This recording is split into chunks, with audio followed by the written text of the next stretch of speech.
Assalamualaikum warahmatullahi wabarakatuh. Ini adalah merupakan video series 26 dan yang terakhir untuk silibus ini.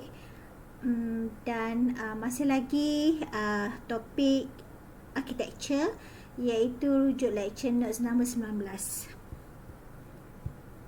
Baik, kita sambung dengan lecture slides yang ke-27, iaitu untuk standard functionality add immediate. Okay, jadi kalau kamu tengok untuk add ni, dia sama macam LW sebab untuk LW dia ada fungsi daripada memory ni dia hantar balik kepada register file. Jadi dia punya fungsi dia sama, dia punya path dia sama macam LW, kecuali untuk add daripada table yang telah kita bincangkan sebelum ni, saya tambah untuk add yang mana dia punya opcode dia ialah 00100. Okay, jadi kalau kamu tengok tadi data path dia sama macam LW. Jadi kalau kamu tengok, kalau register write LW 1, dia juga 1. Sebabnya register write, kalau kamu tengok path dia, sini dia ada register write. Register write dekat sini kan? Register write dekat sini ya. Okey. Lepas tu seterusnya register destination. Register destination untuk LW dia kosong. Okey, so register destination dekat sini, yang ini yang melibatkan multiplexer kat sini. Okey, oleh kerana untuk add ni sama juga macam LW, yang mana dia tak melibatkan Kalau kamu tengok garis-garis bold ni, garis-garis bold ini, yang warna hitam bold ini yang dilalui oleh add So kalau kamu tengok multiplexer ni pun sama macam case LW, dia tak terlibat. Jadi multiplexer ni untuk register destination. So register destination untuk LW kosong, untuk add pun kosong. Okay, seterusnya ALU source. Okey, untuk LW 1, ALU source dekat mana? Okey, ALU source dekat sini Kalau katakan ALU source tu sama dengan 1, bermaksud dia akan ambil data tu daripada sign immediate ni. Kan? Kalau kosong, kalau ALU source tu sama dengan kosong, dia akan ambil daripada register file ni. Kalau katakan ALU source tu sama dengan 1, macam case LW, dia akan ambil daripada sign immediate ni. Okay? So, untuk case LW sama dengan case add dia akan ambil daripada sign extended ni, sign immediate ni. So ALU source sama dengan 1 kat sini. Okey, jadi sign immediate ni lah yang akan pergi kepada source B. Okey, seterusnya daripada source B ni dia akan add kepada source A ni dalam ALU ni. Dia akan add 2 ni untuk ALU yang ini. Okey, so dia datang daripada sini, sebabnya ALU source ni sama dengan 1, dia sama macam case LW lah. So dia akan add dengan source A dalam ALU ni. Okey, branch. Seterusnya daripada table ni, okey, untuk branch branch of course lah dia sama macam LW lah, dia tak ada branch kan. Dalam coding dia pun dia punya default dia pun tak ada branch, melainkan kalau memang dah terang lagi bersuluh lah dalam coding tu ada branch kan, barulah dia ada branch kat sini. Jadi sama macam LW, untuk add ni dia punya branch dia pun kosong. Okay, so kita fill in tadi yang kita dapat 1 0 1 0. Okey, seterusnya memwrite. Okay, kita tengok memwrite dekat sini. Okey, so sama macam case LW, oleh kerana memory write dia untuk LW dia sama dengan kosong. Okey. So untuk add I pun dia sama dengan kosong. Sebab dia bukannya memory, sebab dia bukannya write enable tetapi dia read data. Okey, so sekarang memory write sama macam LW, dia kosong. Okey, seterusnya untuk memory to register. Ini bezanya antara LW dan juga add I. Okey, untuk memory to register bermaksud dia lalu untuk laluan ni tau. Memory to register dia pergi ke sini. Okey, yang ini untuk mem to register yang ni, kalau katakanlah untuk LW dia sama dengan 1, bermaksud memory to register ni sama dengan 1. Okey, dia akan pergi balik kepada register untuk write. Tetapi untuk add I dia tak write kepada register. So dia akan sama dengan kosong. Itu bezanya antara LW dengan add I. So yang lain semua sama macam LW. Okay, kecuali mem to register ni dia sama dengan kosong. Okay. Yang lain, yang ini pun, yang ALU opcode ni pun dia sama macam LW, iaitu 00. Cuma dia berbeza dekat sini. Memory to register yang ini. Okay, sebab dia tidak melibatkan write kepada register. Daripada memory kepada register tu tak ada. Okay. Jadi inilah kita dapat result untuk add I tadi yang setelah kita bincangkan tadi. Okey, seterusnya untuk extended functionality iaitu jump. Okey, kalau kita tengok jump ni dia punya flow dia ini sikit saja. Iaitu hanya ada sebelah kiri saja. Sama macam BEQ. Okey, mari kita tengok dekat BEQ ya.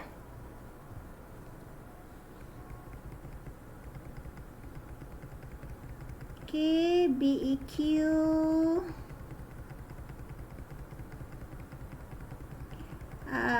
BEQ.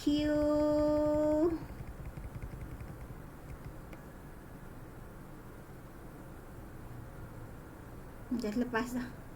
Tapi kalau tekan lebih-lebih dia terlepas dah ni. Okay, BEQ.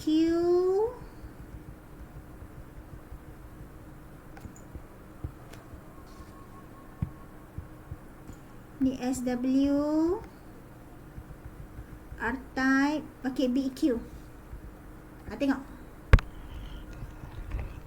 Okey, dia hanya ada pada sebelah kiri saja kan. Okey, cumanya tadi dekat BEQ tadi, selepas instruction tadi dia keluar pergi kepada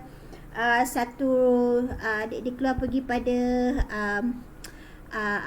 shifting ke left sebanyak 2 bits ya. Okey. Baik. So sekarang kita untuk BEQ ni adalah pada slide yang ke-18 ya. Okey, kita pergi balik kepada jump instruction tadi. Jump instruction tadi adalah pada slide yang ke-28. Okey, 18 dan 28.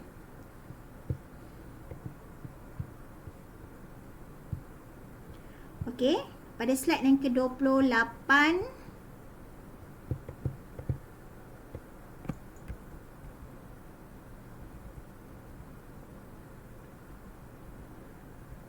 okey,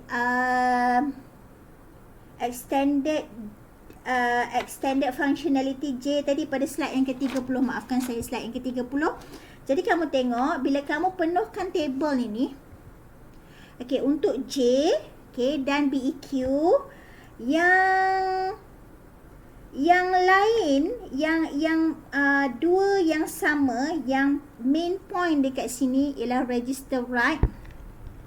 Okey, satu lagi ialah memory write. Yang ini. Okey, yang lain semua dia sama dengan X. Maksudnya dia tak kisah, ignore. Ada pun tak apa, tak ada pun tak apa. Baik, kita tengok dekat sini. Untuk register write ni, untuk jump register write.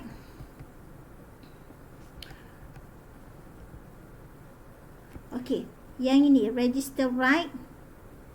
Okey, register write dia sama macam BEQ tadi. BEQ register write pun kosong, maka dia pun kosong lah sebab dia tidak melibatkan langsung, dia tidak melibatkan register file yang ini kan. Satu, jadi register write dia sama dengan kosong kat sini, dekat WE dekat sini. Okey. Lepas tu satu lagi untuk memory write. Memory write yang ini samalah juga untuk memory write, dia pun tidak melibatkan write enable, maka dia sama dengan kosong, sama macam BEQ tadi. Baik. Okey, yang itu aja yang dia sama dengan BEQ. Maksudnya kalau kamu tengok dia punya path ini, yang mana yang di boldkan ni, langsung yang bold ni adalah path yang terlibat untuk jump instruction. Dan yang mana yang grey ni, color grey ni langsung tak terlibat dalam path jump instruction. Jadi sebab itulah register write dia tak lalu dekat sini, dia kosong. Okey. Write enable langsung tak lalu kat sini pun dia kosong. Baik, yang lain, okey, dekat table tu. Okey, register write dia sama dengan kosong, dekat memory write dia sama dengan kosong. Yang lain dia tidak terlibat, maka kita letak dia sebagai X.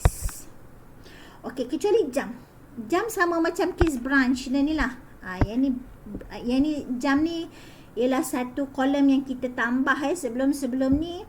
Untuk R-type, LW, SW, BEQ tak ada kan, add I pun tak ada jump kolom ni kan. Tapi untuk J ni adalah dia sama case macam branch lah. Kalau dia ada branch, then dia satu. Kalau dia ada jump, then dia satu. Sebab dia melibatkan additional hardware. Kalau kamu tengok dekat sini, nampak tak additional hardware yang terlibat ni? Okay. Jadi jump ni, additional hardware yang daripada control unit ni hanya terlibat untuk instruction J saja. Okay. Sebab itulah dekat sini jump sama dengan satu, yang lain semua kosong. Sebab kalau kamu tengok daripada path untuk yang LW, SW, R-type semua tak ada ni. Tak ada multiplexer yang untuk additional hardware jump ni, tak ada. Hanya untuk jump saja yang ada.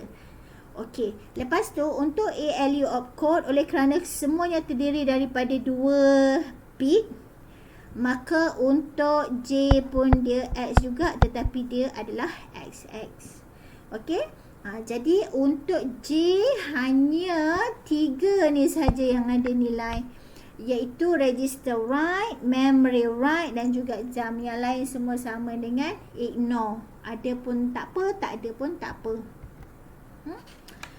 Baik, kita pergi pula pada pengiraan untuk prosesor. Yang ni tadi yang kita dah isi lah untuk jump tadi pada slide yang ke-32 kita dah isi tadi. Okey. Untuk row J. Seterusnya kita pergi pada bahagian untuk critical time. Okey, kita dah tahu sebelum ni tadi pada awal-awal topik ni, pengiraan untuk program execution time sama dengan number of instructions darab cycles per instruction darab seconds per cycle. Jadi kita nak kira dalam program execution time ni, pengiraan yang complicated yang perlu merujuk kepada datasheet ialah TC, seconds per cycle, untuk sesuatu design kita tu. Okey, jadi kita tengok dekat sini apakah cycle time, delay time yang terlibat dalam satu cycle. Okey, jadi sekarang ni kita pakai untuk cycle yang paling kritikal, yang dia banyak lalu kat path-path tu. Selama ni kamu tengok untuk LW lah kan. Sebab LW dia melibatkan instruction memory, dia melibatkan register file, lepas tu dia melibatkan sign extended, lepas tu dia melibatkan ALU, data memory, lepas tu dia write balik result kan. Jadi kalau untuk yang lain tu, dia tidak sepanjang. Laluan dia, data path dia tak adalah sebanyak yang dilalui oleh LW ni. Jadi dalam prosesor ni, TC tu kita merujuk pada LW. Kita tak payah merujuk pada BEQ ke SW ke, sebab tu dia punya data path dia sikit berbanding dengan LW ya. Jadi sebab itulah dalam nota kamu pada slide 34 ni dia kata TC limited by critical path of LW. Dia mention dekat sini LW ya. Baik. Oleh kerana kamu tengok pada cycle critical path ni apa yang terlibat ya.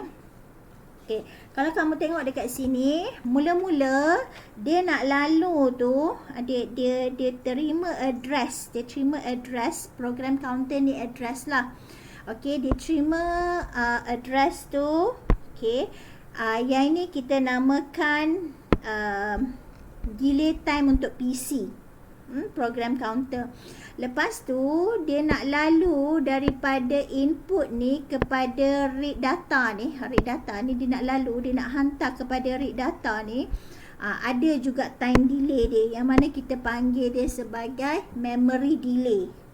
Lepas tu dia akan lalu pula kepada read memory.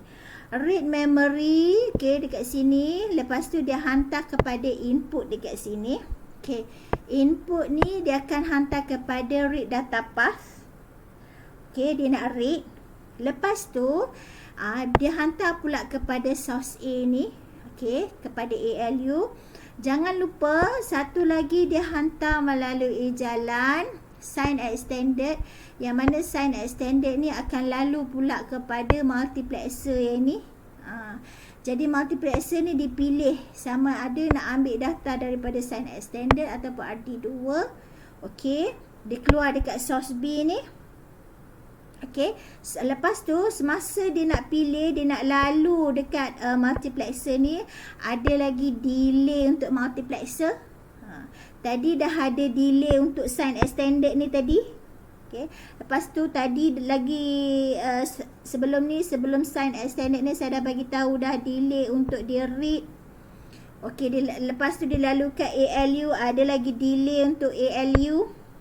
Okey. Lepas tu sini dekat multiplexer pun ada lagi delay untuk multiplexer. Lepas tu ada lagi delay untuk ALU.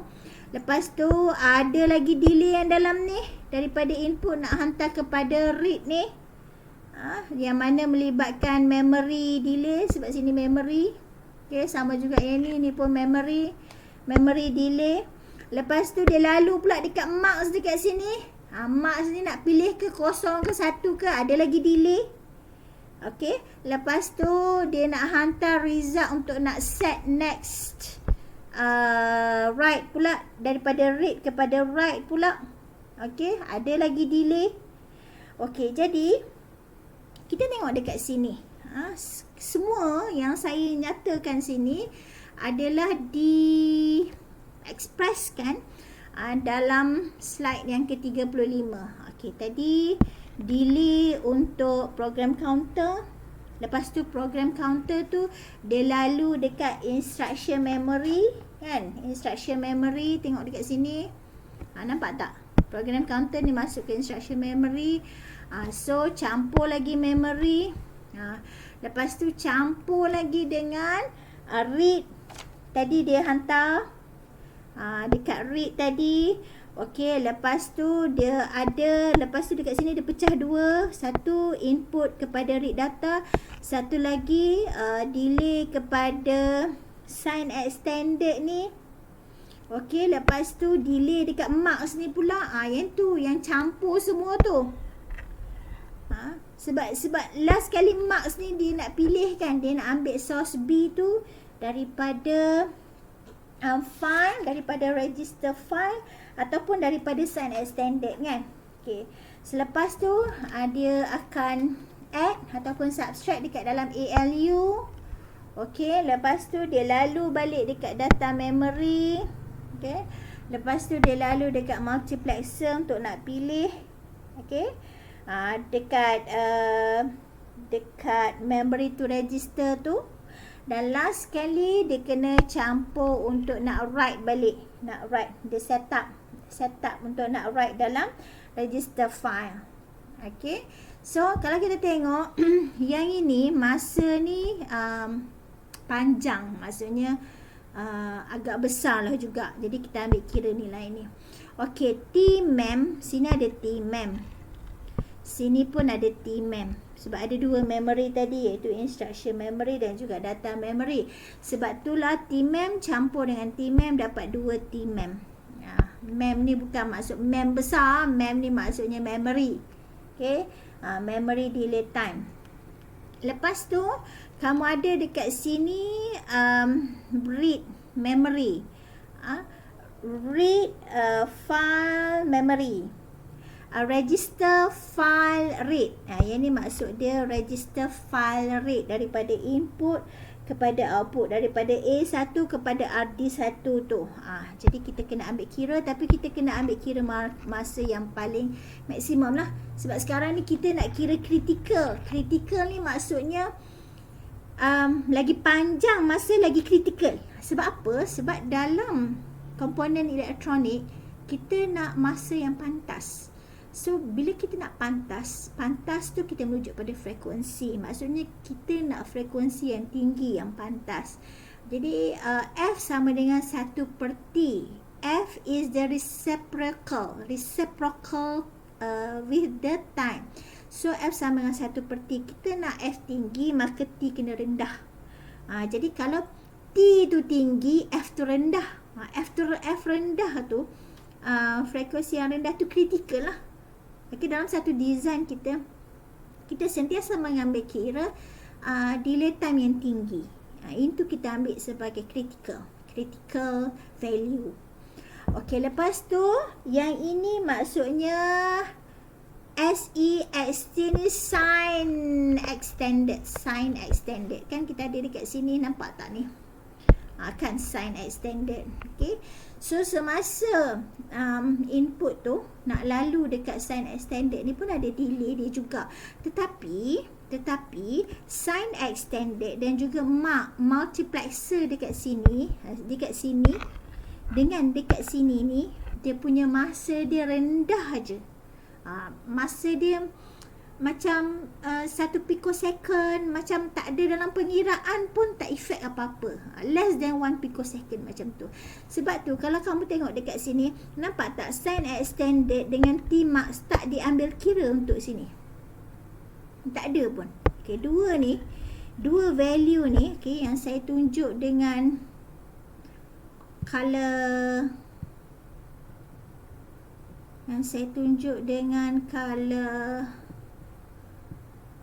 color hijau ni, dua ni, saya tunjukkan color hijau ni boleh diabaikan, diabaikan terus, sebab masa dia sangat cepat, sangat rendah value dia.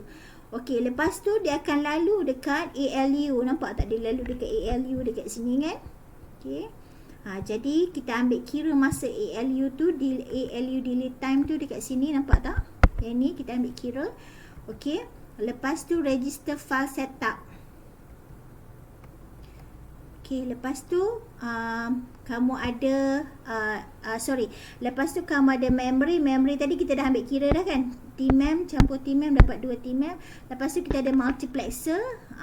Lepas tu okey, kita ada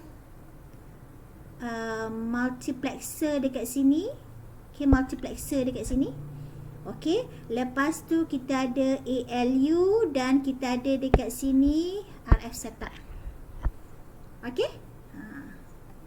Jadi typically the conclusion, the formula of this single cycle critical path can be conclude by using this formula. Can be simplified. This is the simplified formula for the single cycle critical path of the processor. Baik, kita tengok contoh kiraan dia. Okey. Yang ini adalah value-value yang kita dapat daripada data sheet. Terms dia apa, dia punya parameter dia semua sama seperti yang kita gunakan sepanjang nota ni, sama seperti mana yang ada dalam data sheet. Sebab tu bila kamu pakai apa-apa IC, Ya, dalam design kamu, dalam FYP kamu nanti next semester, penting kalau katakan kamu punya projek tu melibatkan hardware, penting untuk kamu mendapatkan data sheet bagi IC-IC yang terlibat. Okey, kita nak kira TC dekat sini. Okey, iaitu TC lah seconds per cycle. Kita gunakan simplify formula yang diberi tadi, yang last tadi kan. Okey, so PCQ program counter dah diberi sebagai 30, masukkan 30 kat sini. Campur 2 darabkan dengan Tmem dah diberi sebagai 250, nampak 250. Campur dengan register file rate dekat sini 150, so 150. Okey, multiplexer delay time 25, so pakai 25 dekat sini. Lepas tu ALU delay time 200, pakai 200 kat sini. Register file setup 20, so pakai 20 kat sini. So kira semua sekali kamu dapat 925 picosecond. Sebab apa? Sebab dia merujuk pada datasheet juga. Dalam datasheet tu dia dah bagi delay sebagai picosecond. Ada IC yang dibagi sebagai nanosecond. Okay, ada IC dibagi sebagai microsecond. Pastikan kamu merujuk kepada SI unit yang betul seperti mana yang diberi dalam datasheet. Okay, jadi the time needed to calculate the 100 billion instructions. Okay, 100 billion instructions is formula dia, execution time seperti mana dalam slide. Execution time seperti mana dalam slide 5, iaitu execution time sama dengan number of instructions darab cycles per instructions darab dengan seconds per cycle. Jadi seconds per cycle ni yang kita kira tadi, yang kita kena merujuk kepada data sheet. Okey, jadi number of instructions kamu ada sini 100 billion. Okey, maksudnya 100 billion ni kamu nak tahu dia darab 10 kuasa berapa? Cari dalam Google lah. Okey, contohnya yang ini untuk billion. Okey, saya jumpa dalam Wikipedia. Billion nampak tak ni? Power. Jadi maksud dia power darab 10 kuasa 9 billion. Jadi balik pada nota kamu tadi. Sebab itulah tadi dia buat darab 10 kuasa 9, sebab billion ialah power 9 tadi, 10 to the power of 9. Okey, darab dengan cycle per second. Cycle tu kita nak satu cycle sajalah. Sebab execution time kita sentiasa CPI dia 1, melainkan if stated otherwise. Kalau dia tak nyatakan apa-apa, kita anggap CPI sama dengan 1. Okey, katakanlah dalam kamu punya soalan dia kata program, execution time taken for program with 100 billion instructions for 2 cycle. For 2 cycle barulah kamu darabkan dengan 2. Okey, kalau yang ni kalau tak nyatakan, dan kamu ambil sebagai 1 lah. Okey, darabkan dengan, okey, yang ini adalah seconds per cycle yang kamu dah kira tadi, iaitu 925 picosecond. Picosecond ni darab 10 kuasa berapa ni, kamu kena tekan kalkulator lah kan. Kalau kamu tak reti tekan kalkulator, memang nak kena babak dengan saya lah ni, nak kena tarik telinga dengan saya. So kamu nak tahu pico tu darab 10 kuasa berapa, kamu tekan calculator 1, lepas tu shift pico kan. Kalau macam kalkulator saya ni 1 shift 2, so dia keluar 1 pico, so dapatlah 1 darab 10 kuasa tolak 12. So kamu dapatlah jawapan dia dalam SI, sebab SI unit bukannya picosecond tetapi SI unit adalah seconds. SI unit adalah seconds. So dapatlah jawapan dia sebagai 92.5 seconds. Jadi itulah macam mana kita kira untuk execution time for the 100 billion instructions.